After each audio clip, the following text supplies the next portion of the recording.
Ooh, I was right.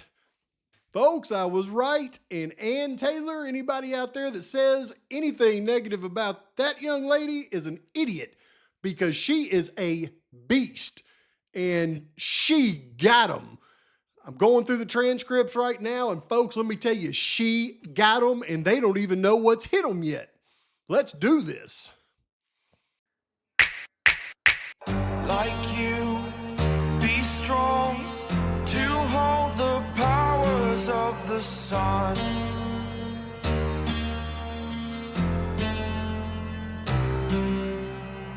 To dream, believe.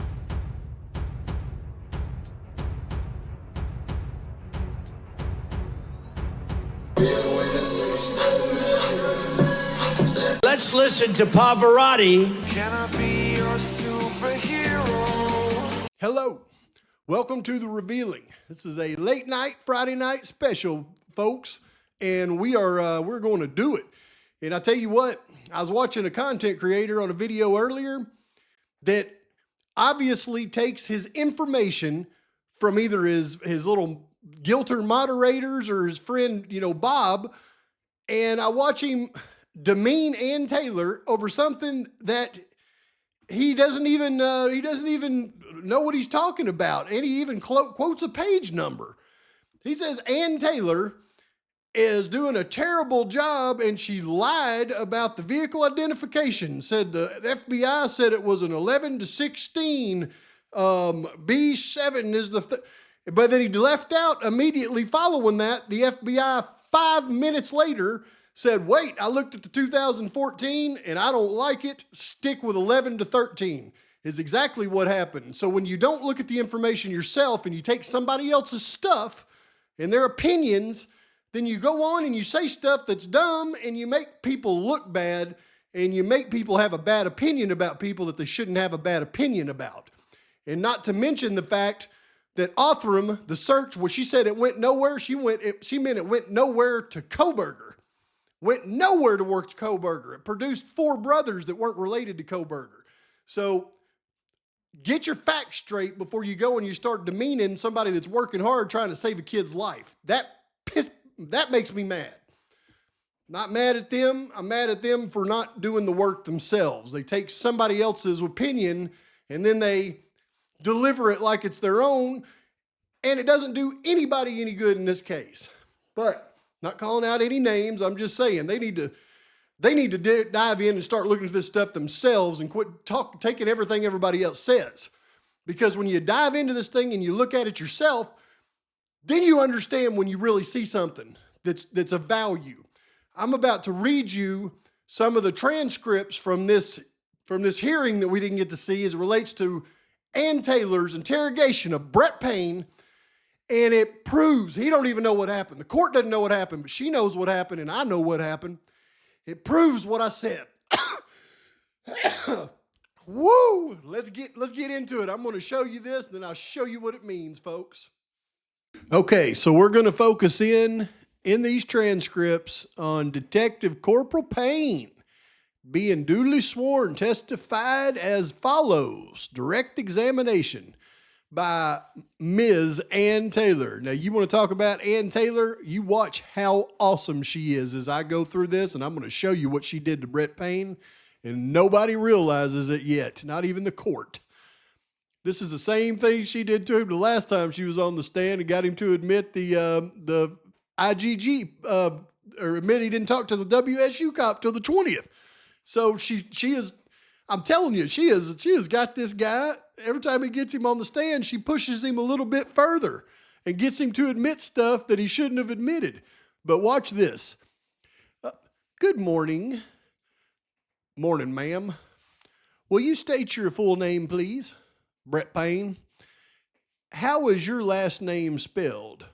Payne. What do you do for a living? I'm the detective corporal at Moscow PD currently. How long have you been at Moscow Police Department? Almost 7 years now. Prior to Moscow Police Department, did you have law enforcement experience? Yes, ma'am. What was that? I was in the military police corps, the U.S. Army, for 3 years prior to coming to Moscow PD. Are you post certified? Yes, ma'am. In the course of your responsibilities with Moscow police, were you handling an investigation involving homicides at 1122 King Road? Yes, ma'am. What was your role? I was assigned lead detective after about the first 24 hours in that case. And does that mean you have responsibility for the case and evidence? Yes, ma'am. Okay, as such, did you participate in a search for a suspect? Yes, ma'am. And when was the first time you heard Brian Kohberger's name? Okay, so watch this, folks. She has annihilated this dude and he don't even realize it. When was the first time you heard Brian Kohberger's name? That is number one. Number one. The first time I heard Brian Kohberger's name was December 19th, 2022. Uh-oh. And what was that a result of? That was a result of investigative genetic genealogy that was being undertaken by the FBI.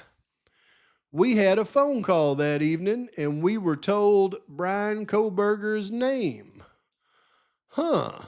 And before that, did Mr. Kohberger was not on your radar? Watch this. And before that, Mr. Kohberger was not on your radar. No, ma'am. That's number two.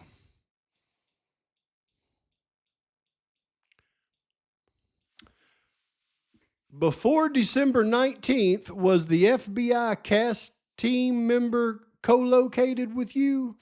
Yes, ma'am. How long had he been co-located with you? I don't remember exactly, but it had been several weeks at that point. And was that Nicholas Balance? Yes, ma'am. What other FBI team members were co-located with you? Goodness, a lot. We had technical assistant Maria Tyndall, special agent Jacobson, and numerous other FBI special agents that were there to assist. By the time it was December 19th and you first heard of Brian Kohberger's name, had you reviewed videotapes? Watch this. By the time it was December 19th and you first heard of Brian Kohberger's name, you reviewed videotapes. Yes, ma'am. All right, so he acknowledged it once again in this question about something else. She slyly throws in the first time you heard Kohberger's names on December 19th. Yes, ma'am. Watch this. That's number three. Tree. How many hours of videotapes do you think you reviewed? I don't remember a lot. I can't give you an accurate representation. In those videotapes, did you focus in on any particular ones that were of interest to you? Yes, ma'am. In particular would be are you talking about addresses that were, how would you like me to refer to them? How you nickname the cameras? So the first one was from 1112 King Road. It was a surveillance camera, an exterior surveillance camera on a house that was immediately to the northeast of 1112 King Road. There was some footage from a Linda Lane camera. I forget the address off the top of my head. You forget a lot, guy. There was footage from the, there was footage from the A&W. All right, so Murphy the dog was right about the A&W root beer camera. I'll give him that one, which is at the corner of Louder and South Main or Highway 95. There was footage from an address on Indian Hills, and there was also footage from a Ridge Road camera. And that's how we referred to them, was basically by those names. So that's the only cameras they got surveillance on for all you guilters out there thinking they had a whole bunch more cameras. The only ones they had are the ones that we knew of. With those references, look here. With those references in mind and keeping December 19th in mind, which one of those cameras were your focus before you learned of Brian Kohberger's name? Again, I'm not going to give this one a number, but she's still punching that December 19th. I would say all of them were important before that. And it was later that other cameras became important. Is that right? Those were the flex here. Those were the main ones we relied upon for vehicles in particular, is what those ones were. You see him stuttering here? Those were the main ones we relied upon for vehicles. In particular, is what those ones were. So she jumps off. All right, this is smart. She wants to trip him up, so she goes to a different subject. So she says, I'm going to return to that one in a minute. I just want to talk to you about interviews. Did you interview any people in relation to the case before December 19th? Yes, ma'am. And did other officers interview people? Yes, ma'am. Were some of those people the roommates of the people at 1122 King? Yes, ma'am. Did you review other officers' work as well? Yes, ma'am. Did you have regular meetings with other officers about the status of the investigation? Yes, ma'am. Did you have any role in deciding to pursue investigative genetic genealogy? Yes, ma'am. It was a collaborative decision amongst the command team to go that route. But yes, I was a part of that. Were you part of the discussions during the process of the identification? Yes, ma'am. Were you aware that Othram Laboratories began the work on the investigative genetic genealogy? Yes, ma'am. What kinds of information did you receive from Othram Laboratories? I don't remember what was received from Othram directly. I knew they were conducting their specific type of work. I don't remember exactly what they provided us. We don't remember a lot there, Payne. Did you receive some documents from them? Yes, ma'am. Okay, do you know how many documents you received from them? I do not. Was it one time or more than one time? I don't remember. Were you part of the discussion to take the work from Othram and go to the FBI? Yes, ma'am. Why was that decision made? From my understanding, granted, this is my first encounter with investigative genetic genealogy, so again, as a collaborative discussion, we decided that because the Idaho State Police Lab and Othram had essentially exhausted their resources, means it didn't lead anywhere other content creator that wants to, demean Ann Taylor off bad advice. This is how I understood it, that we would move the FBI because they had more resources available to pursue this particular avenue. Do you know what more resources the FBI had? It's like, what does the FBI got? The only thing I'm privy to was they had more databases they could compare the sample to. That was the extent of my knowledge. Oh, that's all they had, was more databases they could compare the sample to. Not they can make the sample grow times 2, huh? Do you have familiarity with the databases and the rules that apply to those? No, ma'am. I'll save those questions. What was your communications with the FBI about the IgG? So our communications were just via telephone. The sample was sent to the FBI. I don't remember the date it was given over to them, but after that, there was very few conversations, and if they happened at all, they were just telephonic, advising us that the process was still in the works, and they would let us know when or if they had anything of interest for us. Do you know what files or documents went to the FBI from Othram? I do not remember. Did you receive documents from the FBI in relation to IgG? Yes. I believe after the fact, after we received Kohberger's name, we did receive documents, but I don't remember what they were. Do you know how many documents related to IgG you received from the FBI? No, ma'am. I believe as part of discovery, it was in the thousands of pages, but that's the best of my knowledge. Thank you for that. All right, so once you have Mr. Koberger identified, what's your understanding of what that meant to have his name? Just in relation to the overall investigation, is that yes? So the only thing that was given to us was Brian Koberger's name. That was it.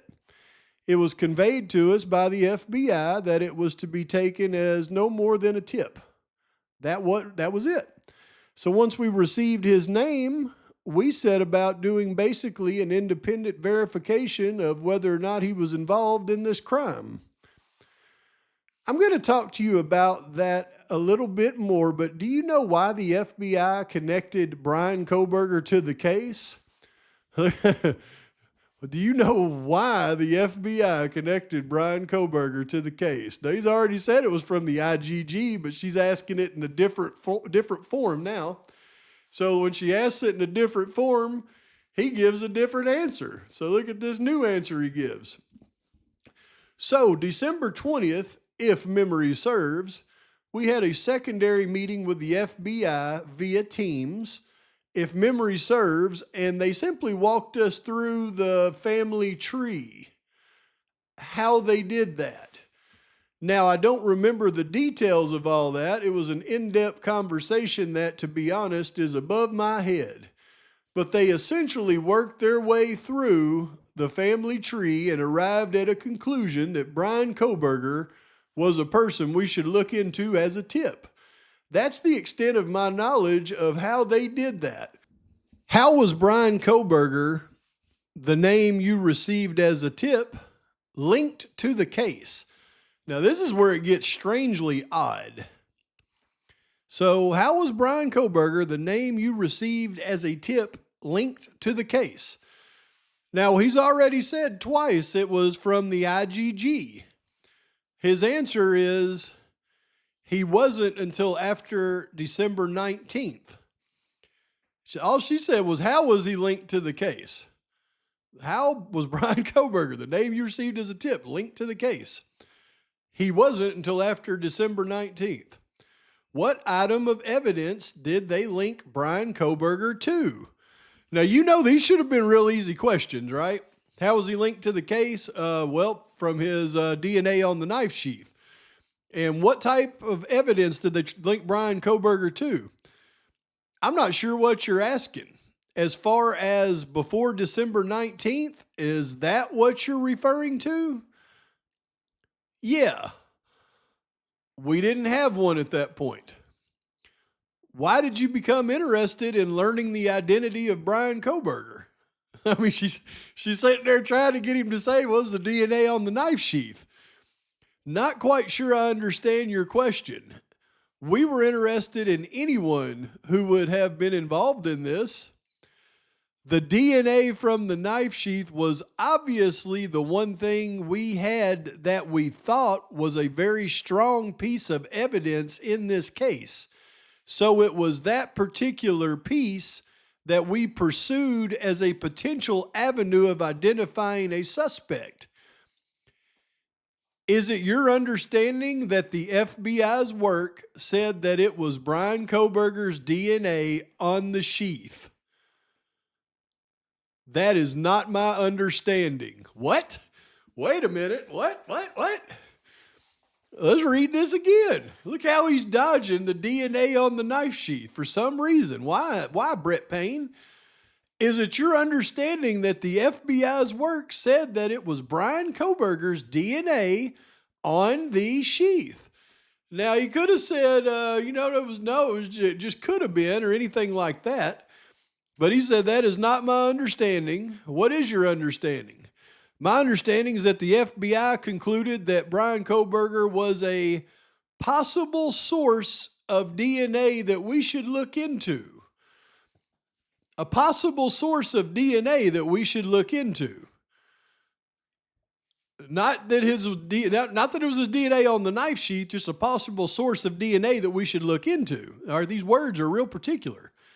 They did not, to my knowledge, at any point say Brian Kohberger's DNA is on the knife sheath.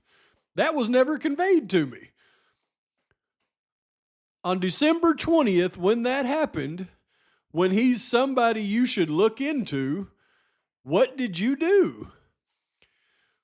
This is where she's got him right here, folks.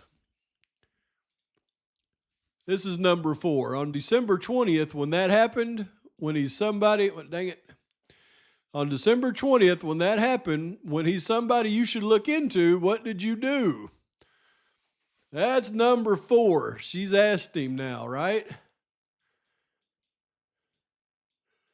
He didn't get on to Kohberger until the 19th. Now we're the 20th.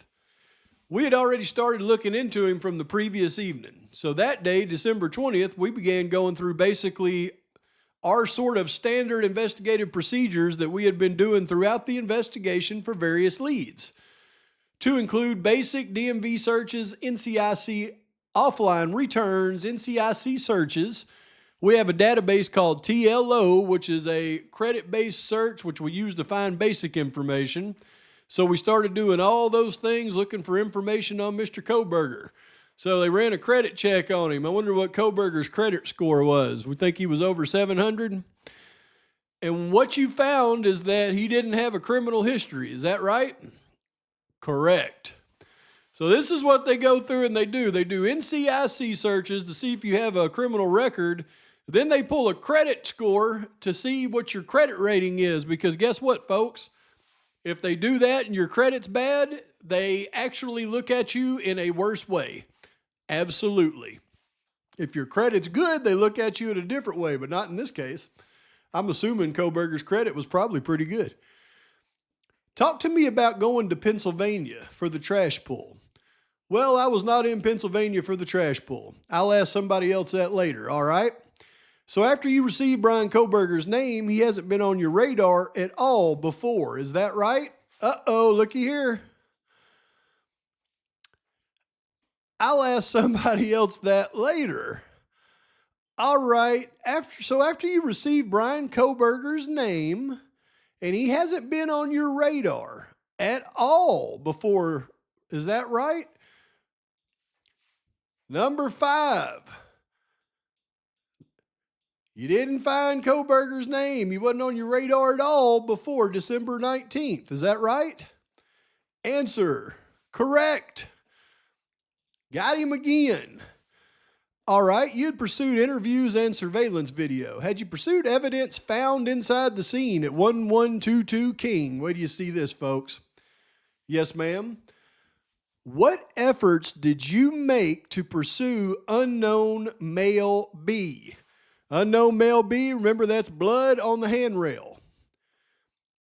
You have to be more specific. I don't remember exactly where unknown male B came from.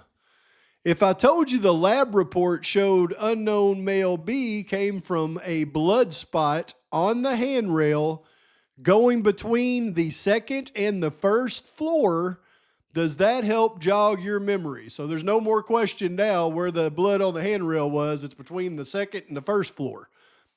But he says, yes, ma'am. Wait till you see this. Why did you not pursue that person? At that point in time, now look at these words. At that point in time, December 19th, right? We had already received Mr. Kohberger's name. And from what my understanding was, entering another DNA profile into CODIS would remove the previous one we had from the knife sheath. So if memory serves, the discussion was we'll hold off. We'll stay with the one from the knife sheath. If we need to, we can address the unknown male B at a later time. Bam, right there, folks. One more time, I'm going to show it to you. Yes, ma'am. Why did you not pursue that person? At that point in time, we had already received Mr. Kohberger's name. He's already said it 5 times. He never heard Kohberger's name. They knew nothing about Kohberger before the 19th of December. This is what she did to him.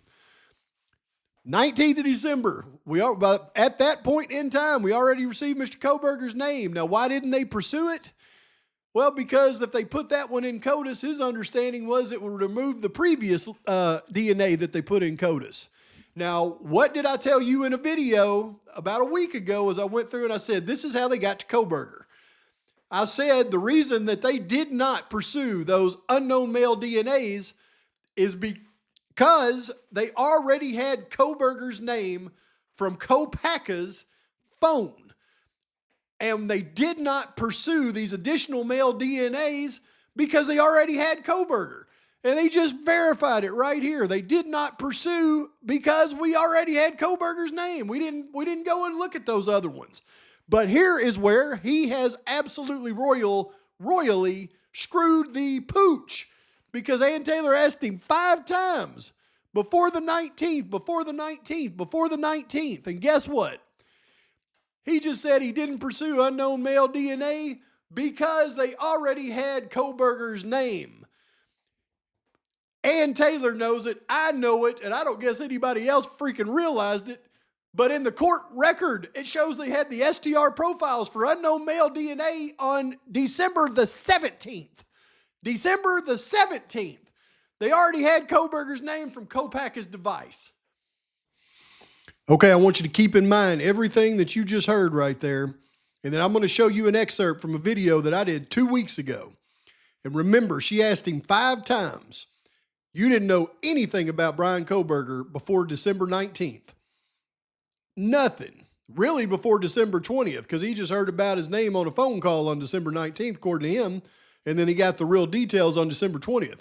So you didn't hear nothing about him before then. Nope. And then she asked him, why didn't he pursue the unknown male DNA on the handrail? He said, well, because we already had Brian Koberger's name, and then he gave a bogus excuse that, oh, well, if we put that into CODIS, it would eliminate the other sample. Yeah, right, guy. But you screwed up because you said, well, we already had Brian Koberger's name. That's why we didn't pursue those other unknown male DNAs. Listen to what I said 2 weeks ago. Listen close. By December 17th, 2022, lab analysts were aware of 2 additional males' DNA within the house where the deceased were located, and another unknown male DNA on a glove found outside the residence on November 20th, 2022. To this date, the defense is unaware of what sort of testing, if any, was conducted on these samples other than the STR DNA profiles. Further, these 3 separate and distinct male DNA profiles were not identified through CODIS, leading to the conclusion that the profiles do not belong to Mr. Koberger. While this was ongoing, police were investigating many various possible suspects. Many of them provided DNA. At least one had his DNA surreptitiously taken from a discarded cigarette. Many also had their phones taken and downloaded. Now, surreptitiously taken from a discarded cigarette. You can bet that wasn't a frat boy. But let me tell you this. On December 17th is when the lab analysts were aware of the 2 additional male DNAs. And even though it says that the male DNA profiles were not identified through CODIS, leading to the conclusion that the profiles do not belong to Mr. Koberger, there is nothing that we're going to find in the court record where the defense was given these results from running these through CODIS. At the end of this, I'm coming to the conclusion they didn't even run them through CODIS. And here is why. And this backs up everything that we've said. Because it says that by December 17th, lab analysts were aware of these 2 additional male DNA. Well, by December 17th, I firmly believe that I know that Kopaka was unalive, but also they were on to Koberger through Kopaka's phone. So they already had the idea that Koberger was the assailant. They were already working on bogging up that family tree DNA for the FBI to release their bogged up records on December 19th. So they had no reason, just like that Elantra that they found in Eugene, Oregon about the same time. They didn't investigate it, just like they didn't investigate the additional male DNA because they already had their suspect in mind and they were working on the setup to get him arrested. That is what the only conclusion you can come to from this. I'm telling you folks, I'm not messing around with this stuff, and Ann Taylor isn't messing around with it either. And now I know why Massaw sits there with a big smile on her face throughout that entire hearing, because of what took place in the closed hearing, just like we thought. Right there, they don't even realize what happened. Now I'm thinking that they probably, a big reason was to go the extra mile on these Franks hearings, was just so they could get these guys back on the stand and get them to admit to their lies. Now she's got him on record 5 times saying the 19th, and she's got the court record saying that they knew they had those unknown male DNAs on December 17th. Now they're going to have to answer. I mean, how'd you really get to Kohberger? Because we got you now, buddy. It's just steps in the process. I guarantee you by the time all of the preliminary hearings are done, by the time we get to trial, Ann Taylor will have uncovered the Kopacka issue and the confidential informants that led to Kopacka. I have no doubt in my mind. People out there think Ann Taylor isn't doing an excellent job. They don't see the 3D chess. All they see, ping pong. I don't know. But that's all I got for you tonight. I had to get that one to you because that was a bam, bam, bam. And folks, like and subscribe to the channel. Post your comments, thoughts, criticisms. I'll see you tomorrow. Pavarotti's out. Can I be your superhero?